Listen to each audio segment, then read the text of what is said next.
नमस्कार दोस्तों, राजस्थान की एकमात्र सीट 12 अंता मांगरोल के लिए उपचुनाव हो रहा है और उस उपचुनाव में अब सीधे सीधे मुकाबले में प्रमुख पार्टियों के बीच में निर्दलीय की क्या स्थिति रहने वाली है, इसे लेकर लोगों में चर्चा है। सट्टे बाजार की भी चर्चा है तो उधर घेराबंदी की भी चर्चा है। लेकिन इस चुनाव के बीच में कई बार ऐसे घटनाक्रम होते हैं जो पूरे चुनाव को बदल कर रख देते हैं और अब धीरे धीरे ऐसे घटनाक्रम सामने आने लगे हैं।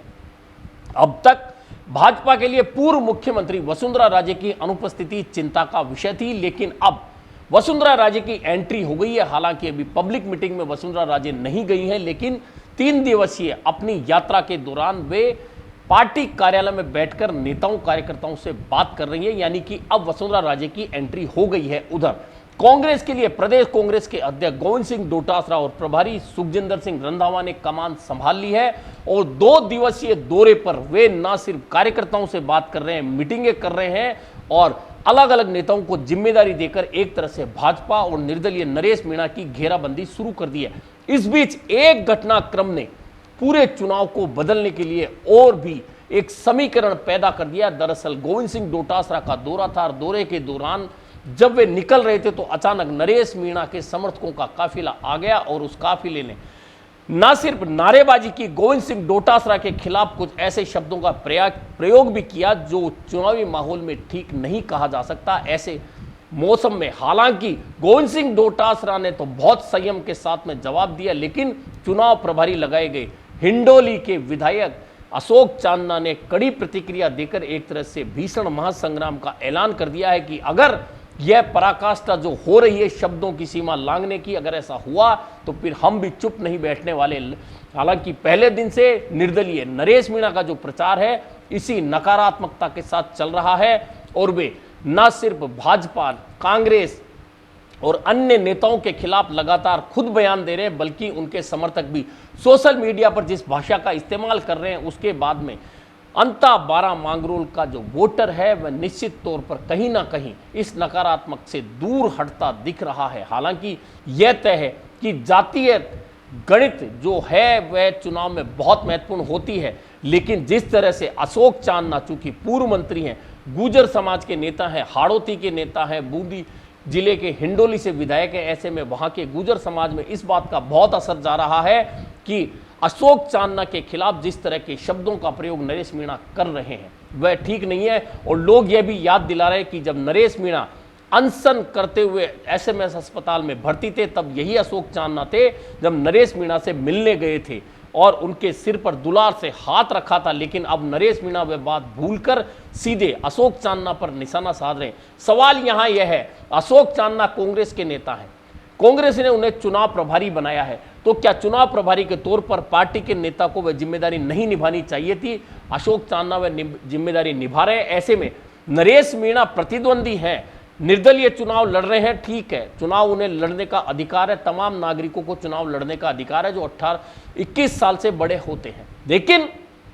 इसका मतलब यह नहीं होता कि वे अपने प्रतिद्वंदी लोगों के खिलाफ इस तरह के शब्दों का प्रयोग करें जो चुनावी माहौल को बिगाड़ने का काम करें। और निश्चित तौर पर कहीं ना कहीं नरेश मीणा की टिप्पणियों और अशोक चांदना की आक्रामकता के बाद में कहीं ना कहीं गुर्जर और मीणा लोगों के बीच में एक तकरार, एक खाई जरूर बनती दिख रही है। अब यह खाई कितनी गहरी हो सकती है यह नरेश मीणा के आगामी दिनों के बयानों पर डिपेंड करता है। हालांकि नरेश मीणा के साथ भी गुर्जर समाज के बहुत सारे युवा हैं, लेकिन जिस तरह से कभी ओम बिरला के खिलाफ, कभी वसुंधरा राजे के खिलाफ, कभी गोविंद सिंह डोटासरा के खिलाफ, कभी मुरारी लाल मीणा के खिलाफ, कभी हरीश मीणा के खिलाफ, कभी अशोक चांदना के खिलाफ लगातार नरेश मीणा और उनके समर्थकों की बयानबाजी होती है, सोशल मीडिया पर वे लिखते हैं, इसका असर कहीं ना कहीं उनकी छवि पर पड़ता है। जो नकारात्मक छवि एक तरह से उनकी बन गई है उस पर और मोहर लग रही है। ये कहीं ना कहीं नरेश मीणा के लिए नुकसान का सौदा हो सकता है। उधर गोविंद सिंह डोटासरा ने इस पूरे चुनाव में एक तरह से घेराबंदी कर दी है और घेराबंदी इस तरह से करी है। पहले वह वाकया होता है जब गोविंद सिंह डोटासरा के काफिले के सामने नरेश मीणा का काफिला आता है, नरेश मीणा के समर्थक नारेबाजी करते हैं, गोविंद सिंह डोटासरा के खिलाफ बोलते हैं, लेकिन वहां गोविंद सिंह डोटासरा कुछ नहीं बोलते और यह कह सकते हैं कि एक तरह से वे इस बात को तवज्जो ही नहीं देना चाहते और यह एक राजनीति में समझदारी बड़ा कदम भी कहा जा सकता है। दरअसल अब इसके बदले में गोविंद सिंह डोटासरा ने चुनाव में जो घेराबंदी की है उसमें सांसदों, वर्तमान सांसद, पूर्व सांसद, विधायक, पूर्व मंत्री और जातिगत नेताओं को 40 से ज्यादा नेताओं को जिम्मेदारी देकर 12 अंता चुनाव में जिम्मेदारी सौंप दी है। और इसके बाद में अब गांव-गांव और पंचायतवार भी एक एक नेता को जिम्मेदारी देकर गोविंद सिंह डोटासरा ने एक तरह से पूरे चुनाव की घेराबंदी कर दी है, ताकि कोई सा भी वोट जो कांग्रेस से छिटकने की स्थिति में वह छिटके नहीं और कांग्रेस के खाते में जाए। यह तय है कि यह चुनाव बहुत नजदीकी होता जा रहा है और मुख्य मुकाबले में यह भी तय है कि पार्टियों का परंपरागत वोट पार्टियों के साथ जाएगा, तो मुख्य मुकाबला भी पार्टियों के बीच ही होना है। लेकिन नरेश मीणा कितना आगे बढ़ सकते हैं यह देखना बहुत महत्वपूर्ण होगा, क्योंकि छबड़ा 2023 के आम चुनाव में उन्हें 40,000 से ज्यादा वोट मिले थे, देवली उनियारा के उपचुनाव में 60,000 के लगभग वोट मिले थे। अब उन वोटों के मुकाबले में नरेश मीणा कहां आकर ठहरते हैं यह बहुत महत्वपूर्ण रहने वाला है। क्या 60,000 का आंकड़ा नरेश मीणा पार कर सकते हैं, जो अभी तो संभव नहीं लगता? क्या 40,000 से ज्यादा वोट जो छबड़ा में उन्हें मिले थे उतने वोट नरेश मीणा को मिल सकते हैं, यह भी देखना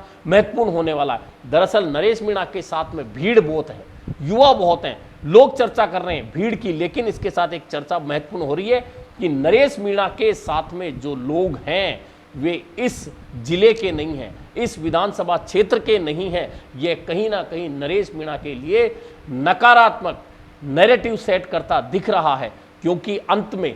जब चुनाव प्रचार समाप्त होगा तो बाहरी लोगों को यहां से निकाल दिया जाता है, चुनाव क्षेत्र से बाहर भेज दिया जाता है। उस समय जिस नेता के साथ, जिस उम्मीदवार के साथ, जिस पार्टी के साथ में लोकल लोगों की भीड़ ज्यादा होगी, निश्चित है कि वह एक तरह से मजबूत स्थिति में वहां होगा जब मतदान हो रहा होगा। और भीड़ अलग बात है, माहौल बनाना अलग बात है, नारेबाजी अलग बात है, बड़ी रैलियां निकालना अलग बात है, लेकिन मतदान स्थल तक लोगों को ले जाकर मत डलवाना एक सबसे महत्वपूर्ण पहलू है। और इसमें निश्चित तौर पर पार्टियों को फायदा इसलिए होता है कि पार्टियों के पास में अपना एक संगठनात्मक ढांचा होता है और उस ढांचे के सहारे, उन कार्यकर्ताओं के सहारे पार्टियां अपने वोटों को मतदान स्थल तक ले जाकर वोट करवा देती हैं और मुख्य मुकाबले में आ जाती हैं। ऐसे में नरेश मीणा की एक ओर तो नकारात्मक छवि, उनके नकारात्मक बयान, दूसरी ओर अशोक चांदना के खिलाफ बयानबाजी कहीं ना कहीं गुर्जर लोगों में नाराजगी पैदा कर रही है। ऐसे में क्या सिर्फ मीणा वोटों के सारे नरेश मीणा इस चुनाव को जीतने की स्थिति में आ सकते हैं, जो संभव नहीं है, क्योंकि मीणा मतदाताओं की संख्या उतनी ही है जितनी माली मतदाताओं की है। यानी कि मोरपाल सुमन के साथ में जो भाजपा के उम्मीदवार हैं उनके साथ माली मतदाताओं के अलावा भाजपा का परंपरागत वोट होगा,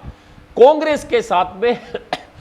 अपर कास्ट के वोट के साथ में पार्टी का परंपरागत वोट होगा। लेकिन नरेश मीणा के पास परंपरागत वोट नहीं है, उनके पास अगर ताकत है तो मीणा वोटों की है। लेकिन क्योंकि मीणा मतदाताओं ने 2023 के आम चुनाव में बड़ी संख्या में भाजपा को वोट दिया था, अब कंवरलाल मीणा के बेटे की अपील भी मीणा समाज में जा चुकी है, 12 अंता के मतदाताओं में जा चुकी है कि हम भाजपा के साथ पूरी ताकत के साथ हैं। तो क्या वह भी असर करेगी मीणा मतदाताओं में? और मीणा मतदाताओं का एक हिस्सा जो कांग्रेस के साथ जा रहा है, यह तय है, भले ही वह छोटा हिस्सा है लेकिन जा रहा है। क्या भाजपा के साथ भी कोई हिस्सा जा रहा है? अगर ऐसा हो रहा है तो नरेश मीणा की ताकत घट रही है, लेकिन नरेश मीणा अन्य समाज के वोट कौन से लेकर आने में सक्षम है? तो कहा जा रहा है कि धाकड़ समाज का कुछ हिस्सा नरेश मीणा अपने साथ ले जाएंगे, लेकिन क्या यह हिस्सा इतना होगा जो उन वोटों की भरपाई कर पाए जो भाजपा और कांग्रेस तोड़कर ले जा रही है? यानी कि मुख्य मुकाबले में अब जब चुनाव नजदीक आ रहा है, अब चूंकि चुनाव नजदीक आ चुका है, अंतिम सप्ताह प्रचार का है और इस प्रचार के अंतिम सप्ताह में पूरा ताकत पार्टियां झोंक देंगी, बड़े नेताओं के दौरे होंगे, जैसे कि वसुंधरा राजे की एंट्री हो गई है, अब सचिन पायलट की एंट्री एक दिन बाद होने वाली है, प्रहलाद गुंजल जिम्मेदारी संभाल चुके, अशोक चांदना संभाल रहे हैं, प्रभारी सुखजिंदर सिंह रंधावा जो कांग्रेस प्रभारी वे पहुंच गए, गोविंद सिंह डोटासरा गांव-गांव जाकर प्रचार कर रहे हैं। अब भाजपा के नेता भी प्रचार में उतरेंगे। मुख्यमंत्री भजनलाल शर्मा ने एक दिन पहले ही वर्चुअल रूप से नेताओं कार्यकर्ताओं से बात की है, यानी कि पार्टियों ने अपनी संगठन की पूरी ताकत अब इस चुनाव में झोंक दी है। इन ताकत के बीच में से नरेश मीणा खुद को उभार कर कितना आगे ले जाएंगे, यह बहुत महत्वपूर्ण रहने वाला है। लेकिन अब यह चुनाव जो लग रहा है उसमें मुख्य पार्टियों के बीच में मुकाबला होता दिख रहा है। और गोविंद सिंह डोटासरा ने जो घेराबंदी की है वह निश्चित तौर पर पार्टी के लिए, पार्टी उम्मीदवार प्रमोद जैन भैया के लिए राहत की बात नहीं है, बल्कि उन्हें मजबूती भी प्रदान करती दिख रही है। अभी के लिए इतना ही, फिर मिलेंगे नए मुद्दे पर चर्चा के साथ।